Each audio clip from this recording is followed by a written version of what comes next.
เอานะเอาน้องมาเจ้าสบายดีขอโทษซื้ออย่างน้องซื้อตู้อยู่บ้านไหนนะอยู่บ้านเซปูนเก้าบ้านเสพนเก่าอันได้ยินว่าเจ้าใส่น้ำมักสมุนไพรบ่แม่นแหละเจ้าเบื้องต้นเจ้าเป็นที่สั่งนะเป็นลงข้าวเป็นลงข่าวเนาะเขาเป็นมาได้โดนปานใดเป็นลงข่าวหลายปีเลยได้เป็น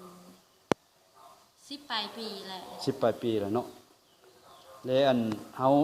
ากินประมาณโดนปานใดแล้วรู้สึกว่าเสียมันคล้ายๆขึ้นห้าก็กินมุ่งบ่ฮอดครึ่งลิตรซ้ำก็ไข่หรอกถือว่า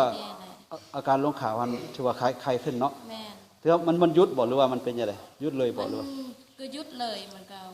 กินทีแรกก็ออกแหละบัดนี้หันเศร้าเลยหยุดเลย